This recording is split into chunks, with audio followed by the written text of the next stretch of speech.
Hello बच्चों, आज के टॉपिक में हम पढ़ेंगे triangle law of vector addition. Vector को ऐड करने का ट्रायंगल लॉ होता क्या है? Triangle law of vector addition, if two vectors represented in magnitude and direction by the two sides of a triangle, ये ट्रायंगल के दो साइड्स हैं, vector A and vector B, in the same order, ये order इनका same है, then their resultant is represented by the third side of the triangle taken in opposite order। तो vector ए और vector B का जो सम होगा, यानी जो इनका रिजल्टेंट होगा, वो वेक्टर की थर्ड साइड होगी, लेकिन उसका ऑर्डर क्या होगा? अपोजिट होगा, यानी vector R is the resultant of vector A and B. तो दो वेक्टर के बीच का हम एंगल कैसे फाइंड करते हैं? जब दोनों वेक्टर के टेल को हम मिलाएं, दो वेक्टर के टेल को मिला दें तो दो वेक्टर के बीच का एंगल निकल आएगा। जैसे कि vector A, this is the vector A and this is the vector B. तो वेक्टर ए वेक्टर बी का हमें एंगल निकालने के लिए हमें इसको आगे प्रोसीड करके यहाँ वेक्टर ए को बनाना पड़ेगा, यानी दोनों के जब टेल मिलेंगे तो ये जो एंगल निकल के आएगा वेक्टर ए और वेक्टर बी के बीच का एंगल होगा। हेयर यहाँ पे वेक्टर ए और वेक्टर बी के बीच का एंगल है दिस इज। अगर हम वेक्टर ए को आगे प्रोसीड करें तो ये जो एंगल होगा ये वेक्टर ए और वेक्टर बी के बीच का एंगल है, थीटा। अब क्या करें, इसको नेमिंग कर दें, this is P Q S, and यहाँ से इस वेक्टर बी को इधर लिखते हैं, ये वेक्टर बी है। यहाँ से एक परपेंडिकुलर ड्रॉ करेंगे जो कि टी है, दिस इज अ 90 डिग्री, ये 90 डिग्री है। तो P Q S T, P Q T एक ट्रायंगल बनना है। कैसा ट्रायंगल बनना है? राइट एंगल ट्रायंगल बनना है। तो देखिए इसको हम कैसे एनालिटिकल मेथड से हम इसका रिजल्टेंट फाइंड करते हैं। तो रिजल्टेंट फाइंड करने के लिए हम पहले लेंगे taking triangle P Q T triangle को टेक कर लें पी क्यू टी, और इसमें पाइथागोरस थ्योरम लगाएं। Taking triangle P Q T using Pythagoras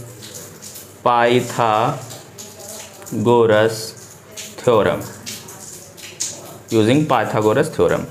triangle P Q T में पाइथागोरस थ्योरम लगाएं। तो पाइथागोरस थ्योरम क्या है? हाइपोटेन्यूज का स्क्वायर इक्वल टू परपेंडिकुलर का स्क्वायर प्लस का बेस का स्क्वायर। देन हाइपोटेन्यूज क्या है? पी क्यू का स्क्वायर इक्वल टू होगा क्यू टी का स्क्वायर प्लस एस टी का स्क्वायर। हेयर एस टी क्या है? पी टी का स्क्वायर, एस टी नहीं, this is P T, this is the base, P T ये बेस है ना, पी टी का स्क्वायर, क्यू टी का स्क्वायर प्लस पी टी का स्क्वायर। चूंकि P T equal to, since P T को हम क्या लिख सकते हैं? इसको P S plus S T, P T equal to होगा P S plus S T. Now equation becomes P Q का square equal to Q T square plus P T की जगह हो जाएगा P S plus S T का whole square. इसको थोड़ा और सिंप्लीफाई कर लें यहाँ पे, this is P Q square equal to Q T का square plus P S plus S T, यानी यहाँ पे ए प्लस बी का होल स्क्वायर लगाएं, पी एस का स्क्वायर प्लस एस टी का स्क्वायर प्लस 2ab, यानी P S S T. This is equation 1। Now taking triangle Q S T, अब हम ट्रायंगल क्यू एस टी को लेंगे और यहाँ से कुछ वैल्यूज निकालेंगे, क्योंकि यहाँ पे देखिए पी क्यू एक वेक्टर है, आर वेक्टर है, इसका मैग्नीट्यूड आर है। क्यू टी हमें नहीं पता है, पी एस हमें पता है, पी एस का जो लेंथ है वो ए है, एंड क्यू एस भी हमें पता है। तो अब इसको हम थोड़ा रिड्यूस करेंगे, क्यू टी की भी वैल्यू हमें रिड्यूस करनी पड़ेगी। तो नाउ टेकिंग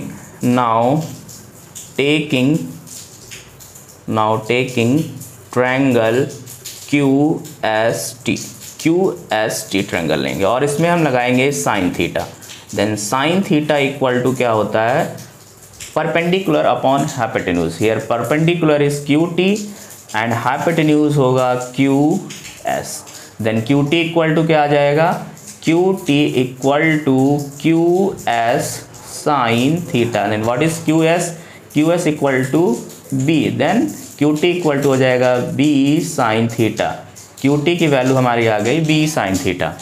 अब यहाँ पे हम कॉस थीटा लगाएंगे, क्यू एस टी ट्रायंगल में ही कॉस थीटा लगा दे। Then cos theta is equal to होता है बेस अपॉन हाइपोटेन्यूज।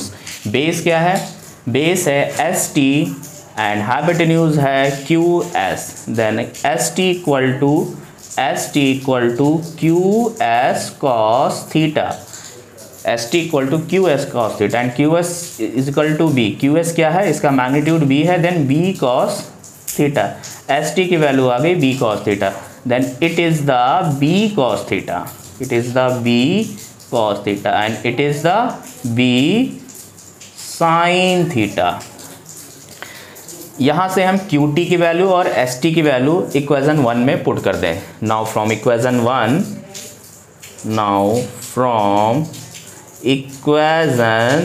इक्वेशन 1 में पी क्यू की वैल्यू क्या है, आर स्क्वायर। पी क्यू की वैल्यू क्या है, आर, देन पी क्यू का square it means R square. Q T की वैल्यू क्या है, क्यू टी की वैल्यू हमने निकाल ली है बी साइन थीटा, देन ये हो जाएगा बी साइन थीटा का whole square plus P S की वैल्यू है A square plus S T की वैल्यू हमने निकाली है बी कॉस थीटा का whole square plus 2 P S S T. 2 P S की वैल्यू क्या है, पी एस की वैल्यू ए है एंड एस टी की वैल्यू हमने निकाली है B cos theta. Now R square equal to A square plus ये आपका हो गया B square sine square theta plus B square cos square theta plus 2ab cos theta. Now A square plus B square, यहाँ से B square अगर हम common ले लें then sine square theta plus cos square theta plus का 2ab cos theta, but sine square theta plus cos square theta equal to 1। देन यहाँ पे हम sine square theta plus cos square theta को 1 रख दें, देन हमारे पास रिजल्टेंट आ जाएगा R square equal to A square plus B square plus 2ab cos theta.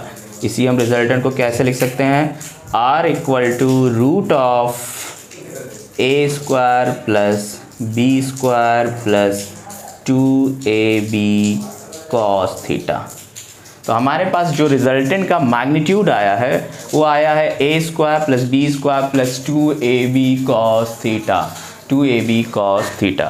तो this is the resultant of vector addition of triangle law, मतलब triangle law of vector addition का जो हमारे पास रिजल्टेंट निकल के आया है वो under root A square plus B square plus 2ab cos theta.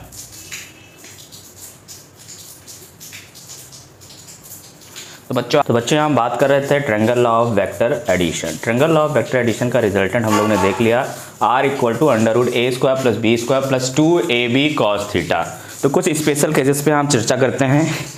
Special cases में देखेंगे क्या क्या चीज़ें हमारे पास हैं। स्पेशल केसेस, पहला केस हमारा है कि when 2 vectors are in the same direction. हमारे पास रिजल्टेंट क्या था कि अगर एक वेक्टर ये है vector A and this is the vector b and it is the resultant of vector a and b, r vector जिसकी डायरेक्शन है अल्फा एंगल पे हमारा रिजल्टेंट जा रहा है। तो पहला यहाँ पे स्पेशल केस में बात करते हैं when 2 vectors are in the same direction. 2 vector हैं जो कि सेम डायरेक्शन में हैं, vector a and vector b are in same direction. A B same direction पे, तो यहाँ पे हमारा ए और बी के बीच का एंगल कितना होगा, theta equal to 0 degree. Theta 0 होगा तो रिजल्टेंट का जो मैग्नीट्यूड आएगा R equal to under root A square plus B square plus 2ab cos 0 degree, 2ab cos 0। cos 0 की वैल्यू 1 होती है, देन r इक्वल टू हो जाएगा root of A square plus B square plus 2ab। इसको हम लिख सकते हैं root of a plus B का whole square, a plus B का होल स्क्वायर, इस स्क्वायर से रूट हट जाएगा, देन a प्लस बी। यहाँ से हमारे पास रिजल्टेंट क्या आ गया, r equal to a plus B. ये कंडीशन कब आई है, जब दो वेक्टर्स सेम डायरेक्शन में है, सेम डायरेक्शन में है, when two vectors are in the same direction, या पैरेलल वेक्टर भी हम बोल सकते हैं। तो उन केस में हमारा जो रिजल्टेंट हो जाएगा वो a प्लस बी ऐड हो जाएगा। अगर यहाँ पे हम रिजल्टेंट के डायरेक्शन की बात करें, पहले केजेस पढ़ लेते हैं फिर हम डायरेक्शन की बात करते हैं। सेकेंड केस है हमारे पास, सेकेंड केस है when two vectors are at right angle to each other. अगर दो वेक्टर हैं, ये दोनों क्या हैं, राइट एंगल है, एक दूसरे के बीच का एंगल कितना है, right angle. This is vector A and vector B, angle कितना है 90 डिग्री। तो cos 90, यहाँ पे cos 90 हो जाएगा, cos 90 की वैल्यू 0 हो जाएगी। देन रिजल्टेंट का जो मैग्नीट्यूड आएगा, ये हमारे रिजल्टेंट का जो मैग्नीट्यूड हो आएगा r equal to under root a square plus b square. When two vectors are in the opposite direction. Third case हमारे पास क्या बनना है, जब वेक्टर्स क्या है, दोनों अपोजिट डायरेक्शन में। इट मीन्स एक वेक्टर इधर है और एक वेक्टर इधर है, यानी ये वेक्टर ए है, ये वेक्टर बी है। दोनों की डायरेक्शन एंटी पैरेलल डायरेक्शन भी बोल सकते हैं या अपोजिट डायरेक्शन बोल सकते हो। तो इनके बीच का जो एंगल होगा वो 180 डिग्री होगा। तब हमारे पास के जो रिजल्ट निकल के आएगा वो क्या होगा, then resultant r equal to हो जाएगा under root a square plus B square plus 2ab cos 180। और cos 180 की वैल्यू कितनी होती है, cos 90 plus 90। cos 90 plus theta क्या होता है, cos 90 plus theta minus sine theta, यानी माइनस साइन 90। माइनस साइन 90 यानी साइन 90 की वैल्यू 1, देन cos 180 की वैल्यू हो जाएगी minus 1। Then cos 180 equal to minus 1। यहाँ पे हम वैल्यू पुट करेंगे, देन r इक्वल टू हो जाएगा root of a square plus B square minus of 2ab। इसका मतलब रिजल्टेंट जो हमारे पास निकल के आएगी r equal to a minus B, क्योंकि a माइनस बी का होल स्क्वायर से रूट हट जाएगा, resultant r equal to a minus B. अब रिजल्टेंट की डायरेक्शन की बात करें, हमारे पास डायरेक्शन क्या होगी रिजल्टेंट की। तो यहाँ पे देखिए हम लोगों ने क्या फिगर बनाया था, ये हमारे पास वेक्टर b है, ये वेक्टर b है, यहाँ पे हमने ये 90 डिग्री ड्रॉ किया था, इसको p लिया था, ये q था, ये s और t।